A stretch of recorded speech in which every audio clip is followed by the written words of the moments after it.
seulement je pouvais te dire combien Jésus il est bon. Si seulement je pouvais te dire combien Jésus il est bon. Si seulement je pouvais te dire combien Jésus il est bon. Si seulement je pouvais te dire combien Jésus il est bon. Il est le boss, il est le boss, il est le boss, il est le boss, il est le boss, il est le boss, il est le boss, il est le boss, il est le boss. Bonjour chers téléspectateurs, nous voici dans l'émission 10 de Artes et Raissa Predication. Aujourd'hui, nous allons vous parler de la soumission de la femme. Et pour cela, j'ai besoin de l'assistance de Raissa. Raissa, s'il te plaît, viens ici.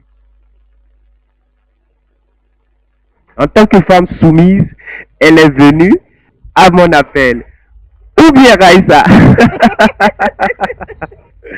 Ok, donc je vais laisser la parole à Raissa pour vous parler de la soumission de la femme. Chers téléspectateurs, chères téléspectatrices, aujourd'hui donc nous sommes dans le numéro 10 de Artes et Raissa Predication. Comme l'a dit Artes, nous allons aborder le sujet de la soumission de la femme. En fait, dans Éphésiens 5, verset 22, le Seigneur nous dit « Femmes, soyez soumises à vos maris comme vous vous soumettez à moi, le Seigneur. » Il est important pour une femme de se soumettre à son mari. Pourquoi? Parce que de la soumission de la femme viennent beaucoup d'amour que le monsieur donne et viennent aussi la stabilité du couple. Dans la soumission de la femme, actuellement, nous sommes dans une ère où beaucoup de femmes pensent qu'elles ont la capacité de faire les mêmes choses que les hommes et cela ne vaut plus la peine de se soumettre à un homme. C'est là où il y a l'erreur. Permettez-moi, mesdames, de vous dire que tant que vous ne vous soumettez pas à vos maris, le taux de divorce va augmenter, le manque de communication va arriver parce que lorsque tu te soumets à ton mari, lorsque tu arrives au niveau où tu arrives à dire au Seigneur, si je peux me soumettre à toi, je peux aussi le faire à mon mari. Il y a un équilibre qui se met automatiquement en place parce que le Seigneur met tout en place pour que le couple marche.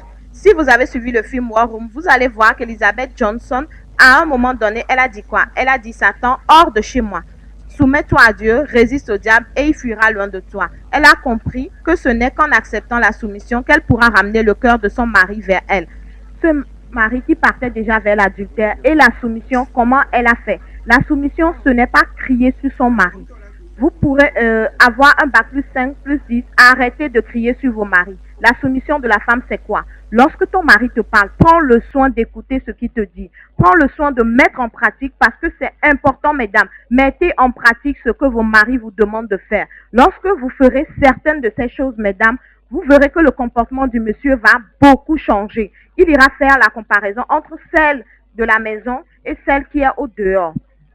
Exemple très simple. La dernière fois, nous avons eu à conseiller une sœur, Artex et moi. Elle est revenue vers nous. Elle nous dit, votre histoire de soumission, ça a changé mon couple. L'ère dans laquelle nous sommes, le diable combat nos couples et le meilleur moyen pour une femme de stabiliser son couple, c'est la soumission. Arrêtez de suivre les telenovelas, les films qui vous présentent les histoires à l'eau de rose. Ça n'existe pas. Dieu dit, femme, soumets-toi à ton mari. Mari, aimez vos femmes comme vous-même. Donc, si vous avez bien compris ce que je viens de vous dire, nous allons aborder dans les émissions qui vont suivre comment mieux se soumettre à son mari, parce que je sais qu'il y a certaines qui n'ont rien compris de tout ce que je viens de dire. Donc, dans les émissions à venir, nous allons apprendre comment mieux se soumettre à son mari. J'en ai fini, j'en appelle à mon sieur, ma moitié, pour qu'il puisse terminer l'émission. Merci Raissa. Comme Raissa l'a si bien dit, il faut se soumettre à son mari. Mais sachez que il faut d'abord être une femme chrétienne. Et il faut avoir la crainte de Dieu. Parce que sans la crainte de Dieu, rien ne peut marcher.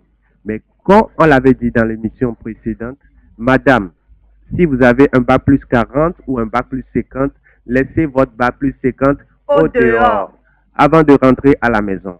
Donc, quand vous sortez de la maison, reprenez votre bac plus 40 et faites votre directrice ou madame le ministre. Et quand vous revenez à la maison, n'oubliez pas que vous êtes une femme chrétienne. Et ne comparez pas aussi le droit de la femme à la soumission de la femme.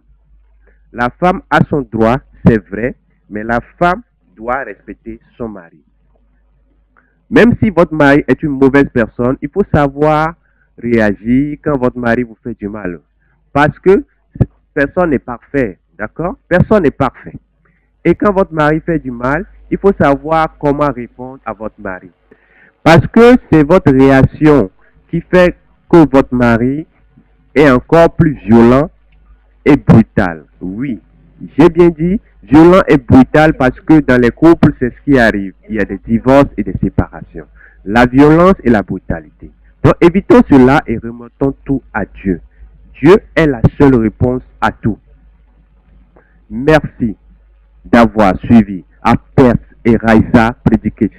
May God Bless you. Suivez-nous toujours sur YouTube et sur notre page Facebook Artès et Raissa Predication. Predication. Bye bye. Bye. Si seulement je pouvais te dire combien Jésus il est bon. Si seulement je pouvais te dire combien Jésus il est bon.